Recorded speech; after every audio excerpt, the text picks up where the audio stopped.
মুজিবনগর সরকার ৭১-এর মুক্তিযুদ্ধ পরিচালনা করার কারণে সেই সরকারের সাথে যুক্ত সবার মুক্তিযোদ্ধার স্বীকৃতি থাকবে বলেছেন মুক্তিযুদ্ধ বিষয়ক উপদেষ্টা ফারুকী আজম। আর বঙ্গবন্ধু শেখ মুজিবুর রহমান সহ জাতীয় ৪ নেতা মুজিবনগর সরকার পরিচালনা করায় মুক্তিযোদ্ধা হিসেবে থাকবেন। ৪ জন বুধবার সচিবালয়ে সাংবাদিকদের এসব কথা বলেন তিনি। ইতিহাসের বস্তুনিষ্ঠতা প্রতিষ্ঠিত করার জন্য এই অধ্যাদেশ করার প্রয়োজনীয়তা দেখা দিয়েছিল, এ কথা জানিয়ে মুক্তিযুদ্ধ বিষয়ক উপদেষ্টা বলেন, যাদেরকে মুক্তিযুদ্ধের সহযোগী হিসেবে স্বীকৃতি দেওয়া হয়েছে তারা সনদ পাওয়ার অধিকার রাখেন। পদবি পরিবর্তন হলেও তাদের মর্যাদা ছোট হবে না।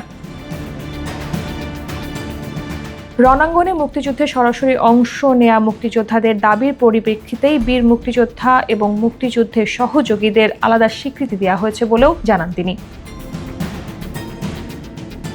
রাষ্ট্রপতির আদেশে আইন মন্ত্রণালয়ের লেজিসলেটিভ ও সংসদ বিভাগ থেকে ৩ জুন রাতে একটি অধ্যাদেশ জারি হয়েছে। এতে মুক্তিযুদ্ধকালীন ৪ শ্রেণীর ব্যক্তিকে মুক্তিযুদ্ধের সহযোগী হিসেবে স্বীকৃতি দেওয়া হয়েছে, যদিও আগে তারা বীর মুক্তিযোদ্ধা হিসেবে বিবেচিত ছিলেন। এই ৪ শ্রেণী হলেন বিদেশে মুক্তিযুদ্ধের পক্ষে জনমত গঠনে অবদান রাখা পেশাজীবীরা, মুজিবনগর সরকারের অধীনে কর্মরত কর্মকর্তা কর্মচারী ও সহকারীরা, স্বাধীন বাংলা বেতার কেন্দ্রের শিল্পী, মুক্তিযুদ্ধকালীন সাংবাদিক, স্বাধীন বাংলা ফুটবল দলের সদস্যরা।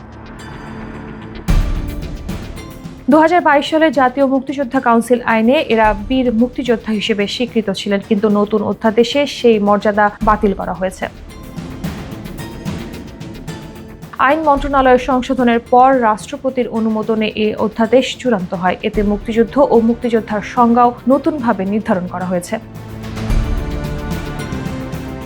নতুন সংজ্ঞা অনুযায়ী যারা ২৬ মার্চ থেকে ১৬ ডিসেম্বর ১৯৭১ সালের মধ্যে দেশের অভ্যন্তরে অথবা ভারতীয় প্রশিক্ষণ ক্যাম্পে প্রশিক্ষণ নিয়ে পাকিস্তানি বাহিনী ও তাদের সহযোগীদের বিরুদ্ধে সরাসরি যুদ্ধে অংশগ্রহণ করেছেন, তারাই কেবল বীর মুক্তিযোদ্ধা হিসেবে স্বীকৃত হবেন। এর সঙ্গে যুক্ত হয়েছে বীরাঙ্গনা ও ফিল্ড হাসপাতালে চিকিৎসাসেবীদের অন্তর্ভুক্তি।